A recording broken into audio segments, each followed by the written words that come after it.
Live from Washington, D.C., this is Balance of Power with Joe Mathieu and Kailey Leinz. But what will he say? Welcome to the Thursday edition as President Trump prepares to address the nation in prime time tonight from the White House, with reports now saying that he will present new evidence to challenge the results of the 2020 election. I'm Joe Mathieu alongside Kailey Leinz here in Washington as we wait to hear from the president. Kailey, this seems to be part of his latest push to pass the Save America Act. Yeah, a push that is running into roadblocks on Capitol Hill, I think it's fair to say. It is a non-starter in the Senate. The votes are just not there, as we've repeatedly heard from the majority leader. But right now, House Republicans are trying to figure out how they can take components of that legislation and work its way into a budget reconciliation 3.0 package, which the House Budget Committee is marking up today. $95 billion worth of spending with no offsets. Could run into some challenges with the parliamentarian next door, but we'll find out about that. The fact is, we've got a primetime address from a president that has not used that venue terribly often, and there are a lot of questions about what else he might talk about, including the war in Iran that appears to be escalating as we speak. Yeah, as we've seen many days of strikes in a row and still remaining questions as to what extent the Strait of Hormuz is open for transit with the U.S. blockade in effect, at least for Iranian vehicles. So we'll get into this as we turn to our colleague Tyler Kendall, who joined us live from the White House in just a moment. And as we consider geopolitics when it comes to Iran, there's also the question of Israel that is live on the Hill. After yesterday, we saw a pretty remarkable vote in the House as 100 Democrats, more than 100 Democrats, voted to restrict aid to that key U.S. ally. It was really something.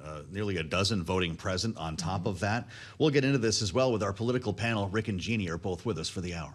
Indeed. Just like Charlie Pellet is always with us to keep an eye on the markets from New York. And so we turn for a check on these markets to him now. Hey, Charlie. And good day from smoky New York. We have got the Dow higher, S&P, NASDAQ 100 index all moving in the red right now as traders assess a worsening situation in the Middle East. Right to the numbers now, because the S&P trading lower. It is down 22 points, drop there of just about 0.3%. Dow Industrials up 44, higher by 0.1%. We've got NASDAQ down 246 now. That is a drop of almost 1%. The NASDAQ 100 index down 1.3%. Familiar story.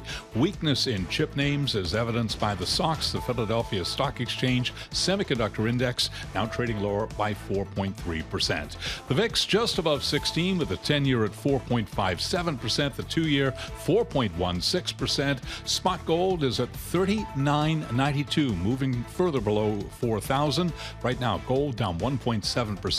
West Texas Intermediate crude now dipping by almost 1%, 78.86 a barrel. Barrel of Brent 84.26. It is down by 0.8%.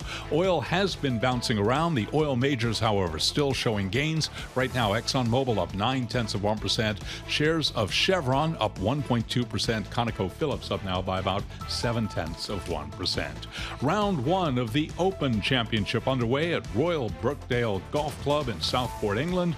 At last check, Jackson Suber is sitting atop the leaderboard at 5 under par. For on-demand news 24 hours a day, subscribe to Bloomberg News Now wherever you get your podcast. I'm Charlie Pellet. Joe and Kailey, that's your Bloomberg Business Flash.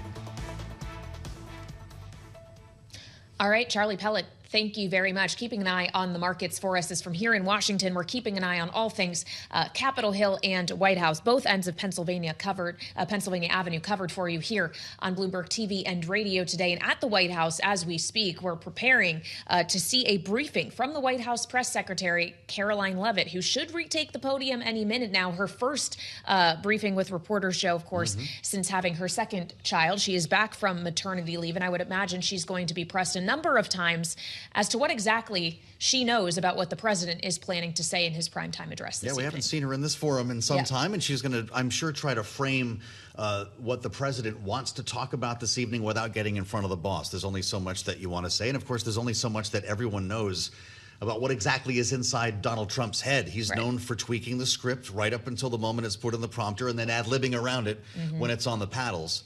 I guess he'll be in the East Room tonight. I'm curious to know if he has an audience again this time. Remember, there was a seated crowd filled with cabinet officials and others last time he did one of these. Yeah, there's been reporting that the FBI director, Kash Patel, could be involved this go-around, as it is expected. At least it has been reported that the president is going to unveil new intelligence pertaining to the 2020 election, but we're all on tenterhooks to find out. We actually don't know. None of this is confirmed. This is going to be something, which is why we start at the White House. Bloomberg's Tyler Kendall is on a sweltering North Lawn right now. It's about 95 degrees here in the nation's capital as we anticipate the smoke plumes. We'll be looking a lot like New York, they say, by tomorrow, Tyler. What's in store for us this evening? The president's speaking at 9 p.m. Eastern. What do you know about it? Well, Joe, at this point, we know it's going to be a primetime address. President Trump is set to address the nation about what we're expecting to be, as you both are outlining, election security. There has been various reporting on exactly what the president could lay out tonight, including this report from Politico that says that he will focus on the declassification of previously unseen intelligence related to the 2020 election. But as you both mentioned, we don't know at this point, but we do know that there's a lot of context leading up to this, which is that President Trump, for the most part in the past weeks, has really been pinning most of his legislative agenda on the Save America Act, that voter ID law that would tighten restrictions around voting as we head into the midterm elections.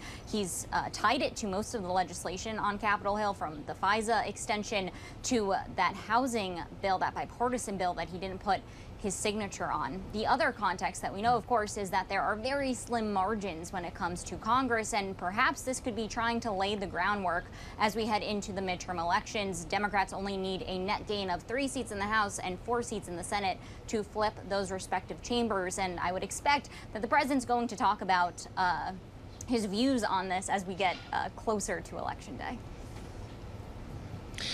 Well, and of course, Election Day does just grow ever closer with every passing day, Tyler, and that looming election and the economic consequence of what has happened in the Middle East that could impact voters as they head to the elections is the reason why the president was pursuing a deal with Iran and entered the memorandum of understanding that, of course, he has since declared dead as we see a resumption of hostilities with Iran. Do we expect that he'll have anything to tell the country about the prosecution of those operations moving forward? The last time he did this, as I recall, he was talking about Iran and how he expected that it could be wrapped up in a matter of weeks. And that was what, back in April?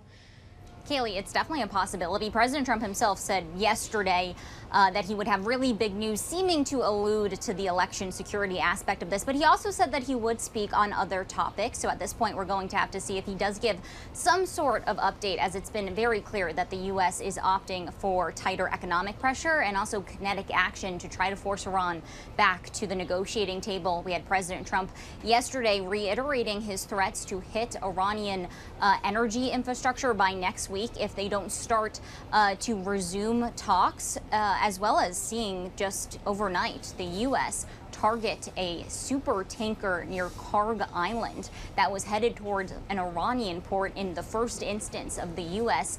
upholding its naval blockade that it reenacted earlier this week. At this point, Joe and Kailey, things are pointed toward escalation, but as we have learned in the cycle of this conflict, there can always be some sort of breakthrough that may tamp down those tensions. So we'll be on the lookout to see if President Trump announces anything that either ratchets up the tensions or perhaps gives us some sort of leeway when it comes to the diplomatic channels that we know this White House would like to pursue. All right, Bloomberg's Tyler Kendall live at the White House for us. Thank you so much. As Tyler told you, and as we've told you, no one knows for sure what the president will say, though I would imagine that there's going to be some bets in the betting markets around what he could say. Joe, I just have to mention quickly this story, I know where you're this going. report that the teleprompter operator that Trump has long worked with for years apparently was able to make $100,000 betting on what would be in his speeches, and this is under investigation now by authorities here in Washington. Yeah, on Kailey. I mean, you got to be kidding me. I guess you're in the catbird seat when you're the one loading the speech into the prompter and you know what's going to be announced. It also reminds us how quickly these things take place. You get seconds notice and you can make that much money on Kailey. Fascinating that it was Kailey that reported this to authorities. Maybe trying to ingratiate themselves. It's not all bad. We are also self-monitoring and self-regulating in the absence of I wonder who's going to be on the teleprompter tonight. That is an excellent question. Will there be a teleprompter tonight? That may dictate how long exactly this primetime address yes to that one. Is going to be. But of course, it is expected a lot of this may center around the 2020 election, even as the 2026 midterm elections approach. This could be some relitigation. We saw plenty of relitigation yesterday as well in confirmation hearings for two key appointees that the president wants to serve in key roles in the government, including the Director of National Intelligence nominee Jay Clayton, who of course used to run the SEC, was U.S. Attorney for the Southern District of New York, was asked repeatedly who won the 2020 election, didn't always give an answer, as evidenced by what his exchange with the Democratic Senator of Georgia, Jon Ossoff, looked like yesterday. Listen. Who won the 2020 election? I'm not going to do this with you. This is a job interview. We've established that you have an obligation to be honest and forthright with the committee. Yes, you do have an obligation to be honest and forthright with the committee? Yes. Who won the 2020 election? Like I said, I'm not going to get into that with you. But you do have an obligation to be honest and forthright with the committee. Is anything that I just said not honest or forthright? Yes, you're not being honest or forthright. Who won the 2020 election? I think I've answered the question. We can keep doing this. Oof. And they did, by the way. Yeah, this went on for a bit, and there were a number of exchanges that sounded pretty similar. Yes, exactly. To that. But all of this, of course, leads up to the address the president will give tonight. And again, 2020 could come up repeatedly in that speech as well. So on that note, we turn now to Andra Gillespie, who is joining us from Emory University, where she's associate professor of political science. We frequently talk to her about Georgia and Georgia politics. And it does seem, Andra, welcome back to the show, that Georgia could be at the very center of the claims the president's getting ready to make tonight, both in terms of, say, what happened in Fulton County, and also even, it's been reported, could look into the results that elected Jon Ossoff and Raphael Warnock in the first place. Will voters in Georgia or anywhere else believe that? I think it really comes down to the quality of the evidence that's presented. So if President Trump wants to make this case and he says that this, election security commission that he's put together has findings, people are going to have to interrogate those. They're going to have to interrogate the quality of the source, whether or not it is objective, whether or not the analysis is systematic or not. But suffice to say, he has an uphill climb. If we look nationally at what people think about the results of the 2020 election, The Economist and YouGov did a survey that came out about a month ago. Only 28% of Americans believe that Donald Trump really won the 2020 election. If we break that down by party, it's about half of Republicans. So there are a lot of people who will need convincing, and there are a lot of people who will also want to ask whether or not this line of inquiry is even valid or prudent at this time, given all the challenges that our nation is facing right now. Well, let's catalog some of them. The president, professor, says, or at least his subordinates say he could talk about a range of issues. This is the narrative we've been hearing throughout the week, knowing that he wants to have a higher cadence of these primetime addresses that he has typically not embraced. If he does, in fact, get to the economy this evening, gets to Iran, what's the impact for voters here who are trying to balance their own lives here and follow the ball at the White House? Well, this primetime address format is actually an interesting format. Political scientist Samuel Cornell kind of developed this idea called going public more than 40 years ago, and he was using the Reagan administration's use of these primetime addresses as an example here. And so what President Reagan did and what President Trump could be doing tonight is using primetime addresses to circumvent Congress, to try to persuade individual voters, to put pressure on their Congress members, on their senators to vote for legislation. So if this is about voting, then I think the big question is, does President Trump use this to try to boost his SAVE Act, which is stalled? Or is he going to try to announce some type of unilateral action that could immediately be put into court because of questions about whether or not the executive branch has power over elections, or whether or not it looks like he's trying to suspend elections? So we have to wait to see exactly where this is going. If he's going to make these addresses, I think it becomes a question of whether or not he uses it as persuasion to try to influence the legislative branch to align with his agenda, or whether or not he's using it to justify some type of unilateral action, and whether or not that unilateral action would actually be deemed constitutional, even within the context of expansive presidential power. Well, and on the persuasion idea, Andra, it's one thing to persuade elected officials to try to do things. It's another to persuade voters to show out and to vote your way. this is primarily going to be about 2020 and election integrity. Does that not play to the president's base? Is that not motivating for them? So it might be motivating to the base, where you could look at half of them believing that, that President Trump didn't win the 2020 election as an evidence of slippage in some way, shape, or form. But I think the important thing to kind of keep in mind is that when we're talking about congressional elections in this cycle, given party polarization, most seats are safe. We're talking about a handful, a few dozen districts that could be swingy. This is not helpful for them.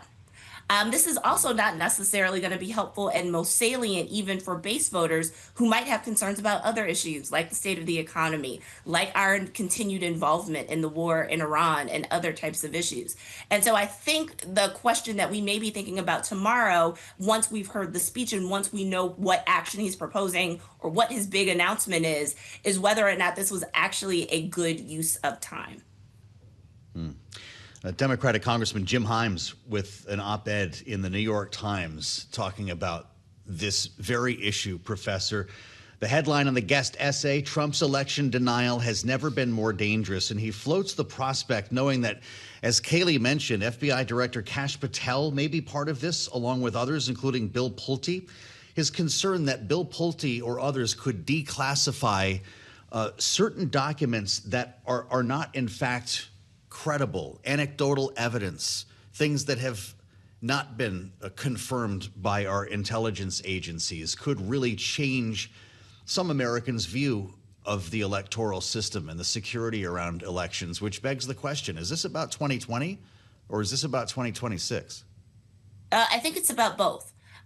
President Trump certainly has an incentive for his legacy to try to relitigate 2020 because I think he wants to at the end feel vindicated. And this is the way that he has decided that he will feel vindicated. It's not enough to have come back in one election. Again, in 2024 for him, he has to prove that everything was wrong about 2020 and perhaps get a pound of flesh from people who were involved in that.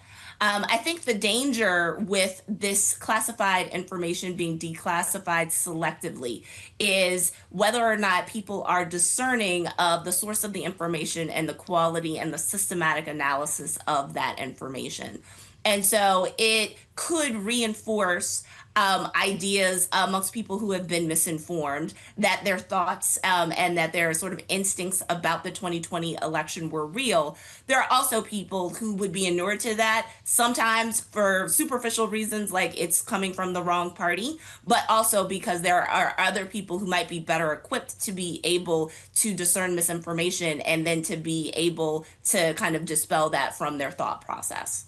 Yeah. It's good to have you back with us, Professor. Andra Gillespie, Associate Professor of Political Science at Emory University. Great to have you. And, of course, we're going to carry the speech from President Trump this evening. It starts at 9 p.m.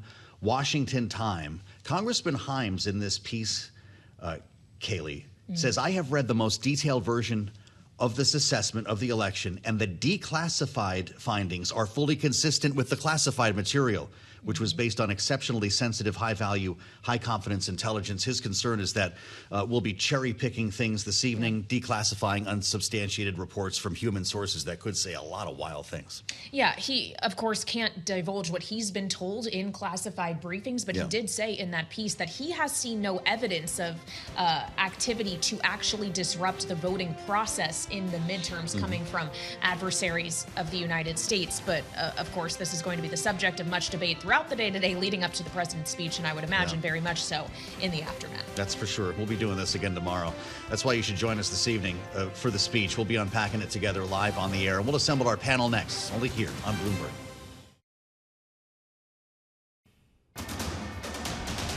It's 121 on Wall Street. We do check markets all day long here at Bloomberg. The Dow does remain higher, barely up 5 points right now. Little change, but most stocks are declining as Taiwan semiconductor manufacturers' numbers failed to boost AI stocks. Also, traders continue to monitor a worsening situation in the Middle East. The S&P right now lower by 0.3%. NASDAQ is down 1%, with the NASDAQ 100 index down 1.4%. The SOX, the Philadelphia Stock Exchange's Semiconductor Index now trading lower by 4.6%. The VIX holding above 16 with a 10-year at 4.57%, the 2-year 4.16%. Gold, meanwhile, below $4,000 an ounce today at $39.88. The precious metal trading lower by 1.8%. West Texas Intermediate crude now down 0.7%, holding just above 79 on WTI. Barrel of Brent below 85, down 0.6%. Eli Lilly has agreed to buy Atai Beckley for as much as $3.8 billion, underscoring growing interest from large drug makers in the once fringe area of psychedelic medicine. Other drug maker news today, Abbott Labs raising its 2026 profit guidance after a stronger than expected second quarter, driven by improved performance across most of its business lines. Abbott surging now by 10.9%.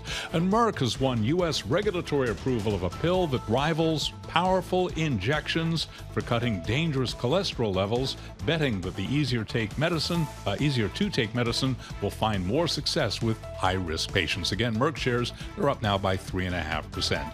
Dow just turning negative, down now by 7. S&P keeping it all in context, down by 0.3%. Round one of the Open Championship underway at Royal Birkdale Golf Club in Southport, England. At last check, Jackson Suber is sitting atop the leaderboard right now, 5 under par. For on-demand news 24 hours a day, subscribe to Bloomberg News Now wherever you get your podcast. Joe and Kailey, that is a Bloomberg Business Flash. All right, Charlie Pellet, thank you so much. Watching the markets for us from New York. Meantime, here in Washington at the White House in the briefing room, Caroline Leavitt is back at the podium, the White House press secretary, giving her first briefing to the media since returning from maternity leave. We haven't seen her do this in a few months, Joe, and no surprise, she led off her comments with some scheduling announcements. Not only will the president be attending the FIFA World Cup final on Sunday between Spain and Argentina, he apparently will be attending a FIFA reception at Trump Tower in New York City tomorrow. And of course, before any of that, he has a speech to give to the country tonight. It's slated for 9 p.m. Eastern, and the White House press secretary just confirmed what we had been reporting and seen reports about, that the president will be talking about election integrity. So just to back up, first of all, if you're at the Peninsula Hotel, you're in for it on Friday night. But what will these people going to the game have to endure? Oh, yeah. When he went to Madison Square Garden, that was what? If he had to get there 5 hours early for the next game, airport-style security? I'm assuming that'll be the same on Sunday. Yeah. Plus, there's the smoke factor to contend with this time. It might not be a super cool experience, but of course for fans of Spain and Argentina and soccer in general, I'm sure it's once in a lifetime stuff. Breathe deep, wear a mask. Let's assemble our political panel. We've got a lot to talk about. Rick and Jeanne, our Bloomberg Politics contributors. Jeanne is our Democratic analyst and democracy visiting fellow at Harvard Kennedy School's Ash Center. Rick, our Republican strategist and partner at Stonecourt Capital. I know you've got your clock set for 9 p.m., guys. It's great to have you with us. Rick, talk to us about the president's decision to use the primetime address here to go back to the future. This is a very critical moment, of course, for rhetoric coming from both sides. As fundraising takes place, we work through the primary calendar. The economy, as we've reasserted based on new polling this hour, shows that the economy is the number one issue, not who won the 2020 election. What's the president getting into here? Yeah, you would have to be living under a rock to not know that for the last 14 months, the economy has been the number one issue. And if you polled, the concerns about the 2020 election outcome, I suspect, you would get only the hardest core of Donald Trump's already, base vote, thinking that it is at all an issue. And they're already voting for him. So it's not like he needs to talk to them. So who is he talking to? I think this is probably, as has been discussed, as much about his legacy as anything. It's not like you're going to go back and say, oh, well, you're deemed now president in your third term. I mean, they're not going to actually declare him winner. Nobody will, of the 2020 election. So what are we trying to accomplish here? If it's to make elections better, then the administration needs to look no further than their own actions, basically shutting down efforts at the cybersecurity, at Homeland Security, having the Postal Service crack down, pursuing rules in Congress like the SAVE Act, which makes it harder to vote, not easier. It's really kind of a head scratcher as to what he would hope to accomplish in this, other than his legacy saying he was right and everybody else who attacked him on this idea that the elections were rigged were wrong. His own administration at the end of 2020 said there was not a impact in the election with any of these efforts that may be described tonight. So he has nowhere else to look but himself in that regard. So I don't know. To me, it's a horrible waste of perfectly good presidential time in the Oval Office. I'd be trying to get the public on board with the Iran campaign. That would be a really good use of time, since that seems to be exploding. But no, we'll see, I guess, where it winds up tonight.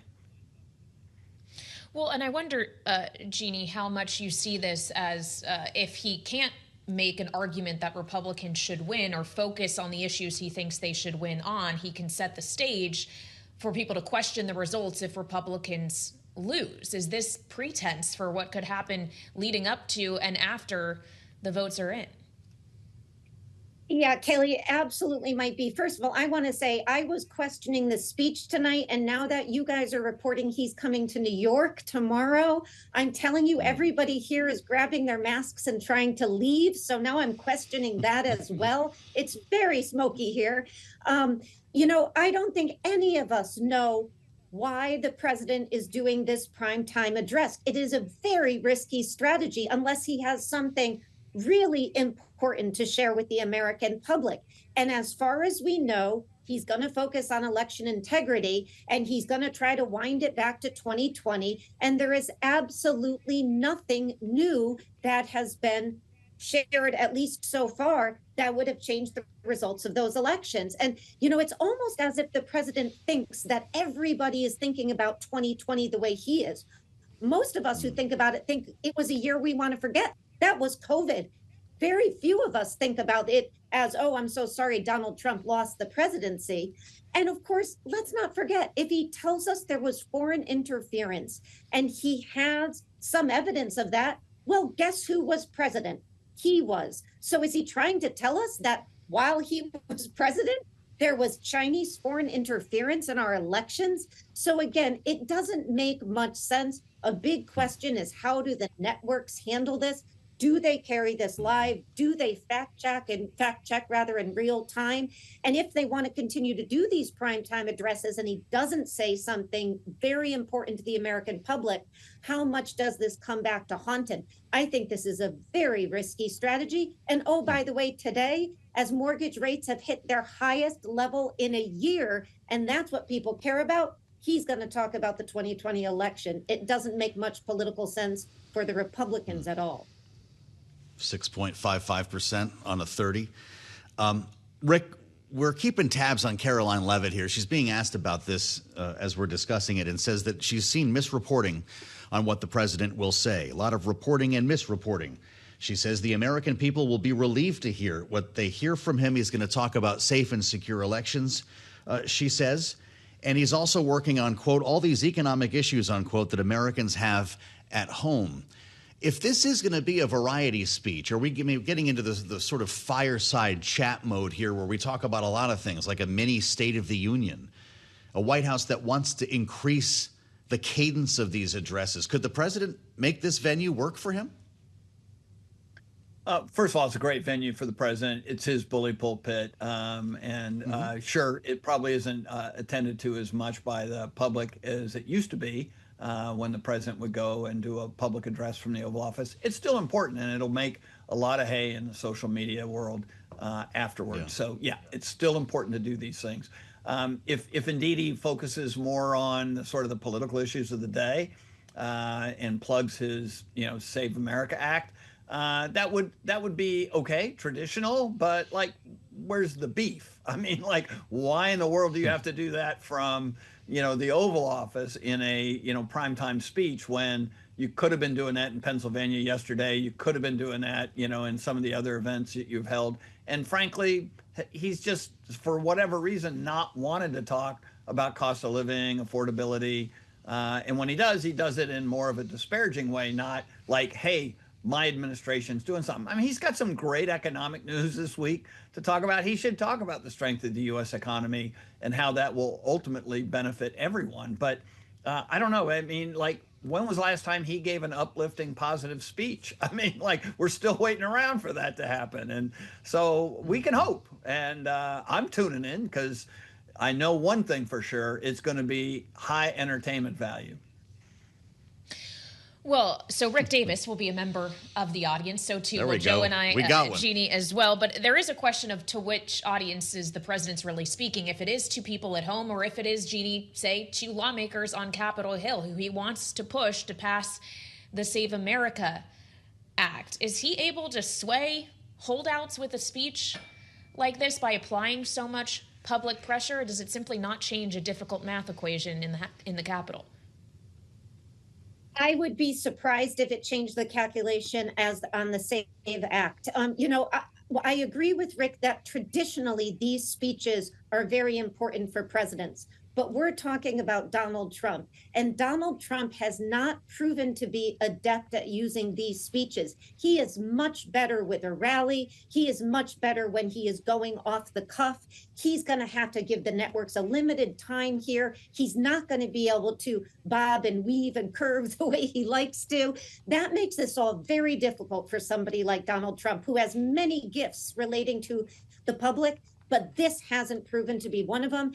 If he was doing this in a traditional way, he would be speaking to the leaners that Pew told us yesterday have now switched 16 points since 2024, 12% leaning Democrat. Those are the people who want to hear number 1, 2, and 3, economy, cost of living, affordability, and optimism, and a plan for going forward on the war and everything else. They're not as interested in an issue like election integrity, and certainly not the 2020 election relitigation. And so he usually reverts then to speaking to the base. And while that can drum up his base getting out in 2026, you know what it also does, Kailey? It makes Democrats much more enthused, and the enthusiasm amongst Democrats is a critical problem for Republicans going into 2026 because Donald Trump says things that get them out to vote. All right, Jeanne, Sheehan, Zaino, and Rick Davis, our political panel, thank you so much. I would point out the White House Press Secretary Caroline Leavitt was asked if the president is going to accept the results of the election in November. She dodged that question, though she did say the teleprompter operator who was making all those bets on Kalshi is on unpaid leave. This is Bloomberg.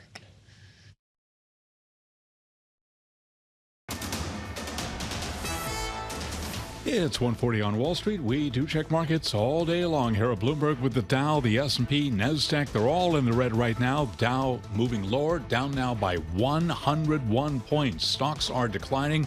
The Dow down 0.2%, S&P down 0.4. Tech hit hard again today. We've got NASDAQ down 1%. The NASDAQ 100 index lower now by 1.5%. All of this with the stocks now lower by 4.7%. Taiwan semis results failing to boost AI stocks. Traders also keeping an eye on the situation in the Middle East. 10-year yield 4.56% with the 2-year 4.16%. Spot gold now down $80 the ounce to $39.81, falling further below 4,000, down now by 2%. West Texas Intermediate crude 79 even a barrel, down 0.7. We've got Brent at 84.36, down now by 0.7%. Round 1 of the Open Championship underway at Royal Birkdale Golf Club in Southport, England. At last check, we've got Jackson Subert sitting atop the leaderboard at 5 under par. For on-demand news 24 hours a day, subscribe to Bloomberg News Now wherever you get your podcast. Back we go to Washington. Once again, your hosts, Joe Mathieu and Kailey Leinz.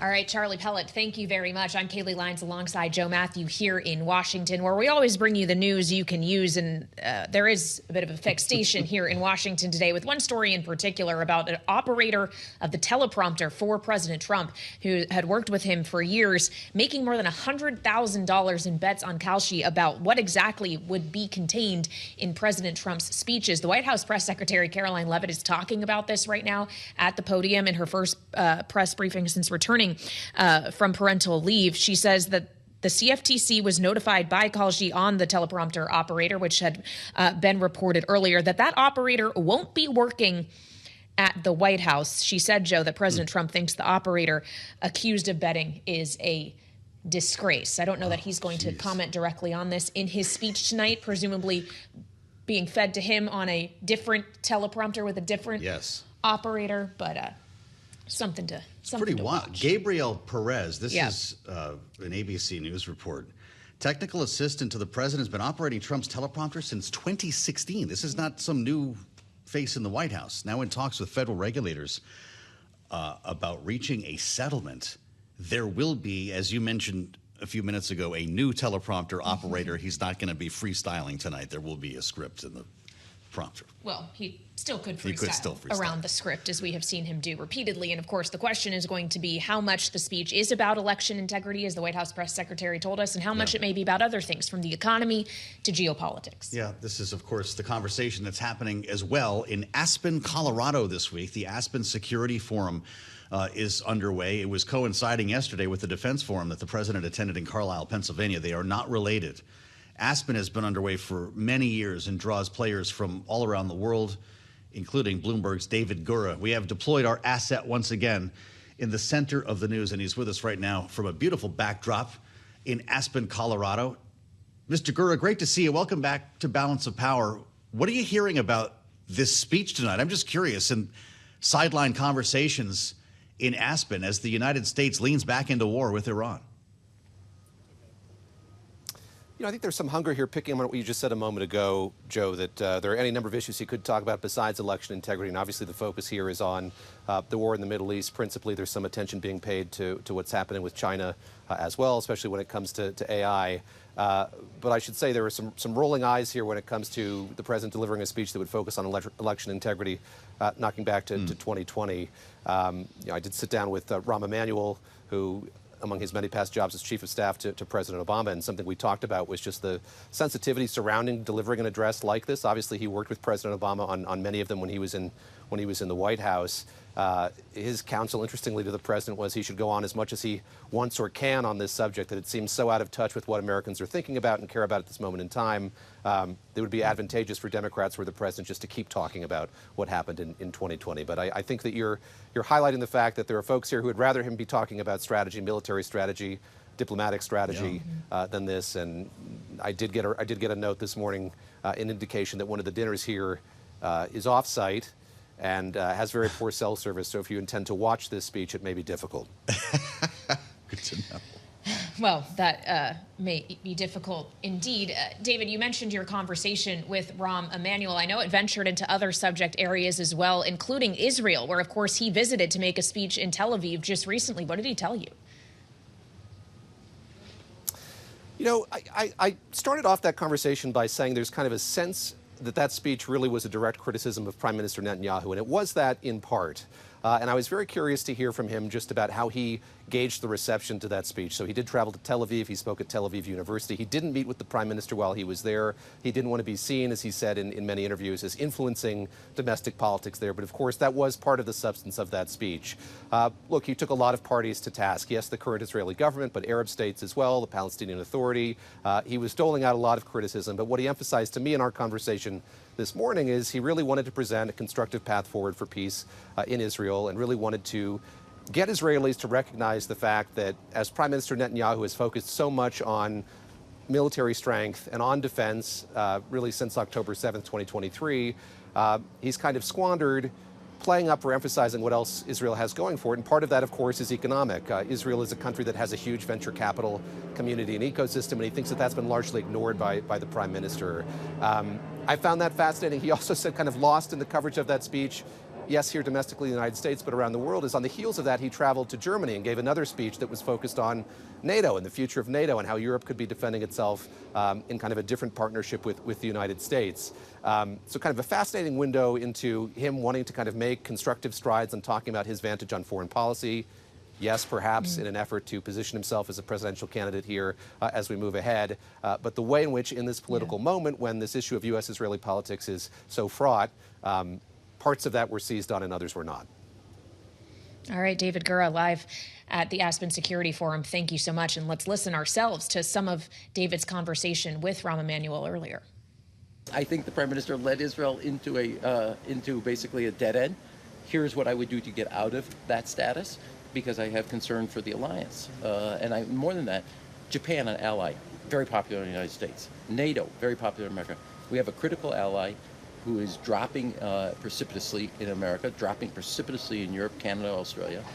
You have to have a breakout moment that actually establishes support for the country, not just a particular prime minister or government. What did you make of the reaction to it, the response to it? Again, it has been kind of distilled into something that it wasn't entirely. What do you make of that? What does it say about the way that we talk about U.S.-Israel policy? People that work on it, like, without characterizing them sensitive, President Clinton and I talked.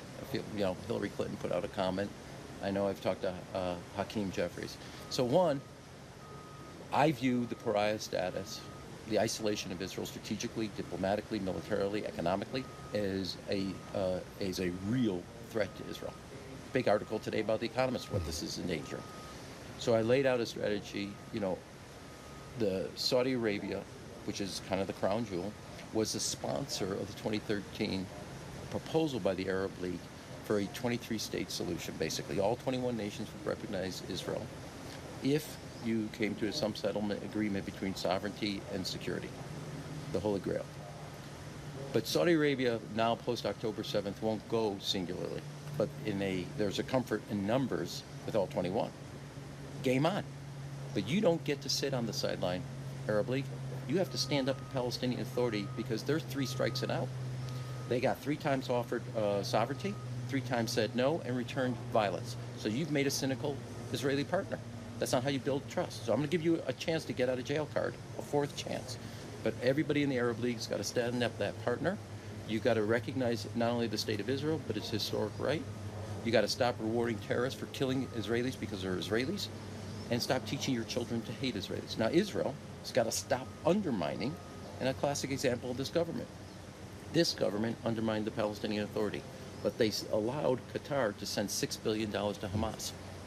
Hamas was not using that $6 billion to build McDonald's franchise in Gaza. They were building tunnels, and you knew it. That was a strategic failure of this government. Second, as you can see, I recommended the IMEC, India, Mideast, Europe Economic Corridor. Cables, ports, energy. You got to get around the Strait of Hormuz. It puts Israel's technological prowess at the center of the most important trade route. So both economically and strategically, making Israel, as David Ben-Gurion, the founding father, said, a nation among nations. Second important is, and the critique, every country has 4 tools in its security toolbox: military power, political persuasion, economic statecraft, cultural attraction. The Prime Minister has atrophied 3 of them to the point they're non-existent, and relied on only 1. That is not acceptable if you're trying to be and have actually security. Example of that, and I'll pay the calling cards. You can use my AT&T calling card. You have a Syrian government today that said Iran is our common enemy. Syria is the Highway 66 for Iran to Hezbollah. You can cut it off. And he wants to come, he said, the president of Syria, I want to come to a security agreement with Israel. The United States is now building or facilitating a building of Iraqi oil through New Syria. pipeline, yeah. Call the Syrian president. It's not even a peace agreement, it's a security agreement. The people in the northern Galilee of Israel would get security, and you would actually knock out the trade route from Tehran to Beirut suburbs that fund Hezbollah. That's it. Use your diplomatic tools. The Prime Minister likes to say he was raised with English. Learn the letter D. It starts first letter in the word diplomacy. Try it. It works. Rahm Emanuel speaking with Bloomberg's David Gura, who's kind enough to bring us out to the Aspen Security Forum. He's out there for the week, and we'll have more of David's conversations with us. We want to seize on this moment, though. What they were talking about plays directly into what took place last evening on Capitol Hill, a vote in the House to cut U.S. aid to Israel, more than $3 billion worth. Cut the Democratic caucus in half. Kailey, the numbers that we saw there were remarkable. 103 Democrats voted to withhold the aid. 10 more voted present. Pretty remarkable here. 98 opposed it. It did fail because Republicans rejected this. But it brings us to Capitol Hill, where we want to spend a couple of moments with Bloomberg correspondent Eric Wasson, who has a little bit more on this. Eric, this is something that would have been considered unthinkable a couple of years ago, and it speaks to the state of the Democratic Party now in the House. What do you think? State of the Democratic Party, state of U.S. relations with Israel. It's a real red warning sign to the Israeli government that there are large sections of the American population who are waning in their support for Israel, especially after the way that the war on Gaza has been conducted. House leader, Democratic leader Hakeem Jeffries voted against this measure, but his number two, Catherine Clark, voted for it. It split the leadership right down to Pelosi voting, in order to strip this aid, to send a signal, she said, in a statement. Republicans pounced on this in their statements, plan to use it in the campaign. But I talked to at least one Republican aide who said, on the Republican side, there are also problems for members who voted to defend Israel aid, and they may see problems from some of their right-wing base, the same base that Thomas Massie represents, who are skeptical of Israel aid. So this is a troublesome time in the U.S.-Israel relationship, and this was certainly a landmark moment for that. Well, as we talk about troublesome times and fissures we see in the Republican Party in particular, Eric, I also wonder what you're hearing about the prospects for this Reconciliation 3.0 package that they're trying to mark up in the Budget Committee today. Are the votes there for it? And I'm not just talking about the House. Is the Senate interested in this at all? Well, first breaking news from BGov. My colleague Ken Tran is there. He says the committee did pass it out of the committee, which was not a given. It's supposed to come to the House floor next week, and leadership seems pretty confident of it. But we are hearing from a lot of senators this is going nowhere in the Senate. Well, you're talking to John Thune. He said it's a risky proposition. We had already flagged to our terminal and web readers that, there's a political risk here in voting to support an unpopular Iran war that's raising prices right before the election. But there are also other problems with it. It's not offset. It adds to the deficit. It's $95 billion right to the deficit going to the military. Bill Cassidy, I talked to him in the hallway, and he said, I want that thing offset. I want to find spending cuts. There's got to be a way to do that. But then I talked to Roger Wicker, who's a military hawk, and he says it's not spending nearly enough. He wants $350 billion for the military. Wow. So it's a real mess in the Senate. I talked to Lisa Murkowski, and she said, I don't see this getting done before the election at all. And frankly, after today in the Senate, my money would be on it not getting done anytime soon. Wow. Great reporting. I love this. Yep. Bringing it straight to us, Eric. Thank you. Live from the halls of Congress. We appreciate it, as always, Bloomberg's Eric Wasson. And of course, it's one thing to consider whether or not a reconciliation package can get through before the election. There's also the question as to whether or not the regular appropriations process is going to make any headway before November. And reporting today that the Speaker in the House, Mike Johnson, is considering putting forward a continuing resolution in the near term to try to fund the government past the midterms in November. Just rip off the Band-Aid. That's what Senator Houston suggested last night when we were on Capitol Hill. Everyone agrees if that doesn't work, we could be headed to another shutdown. It's amazing. We'll meet you back here on the late edition of Balance of Power. Alongside Kailey, Leinz, I'm Joe Mathieu. This is Bloomberg TV and Radio.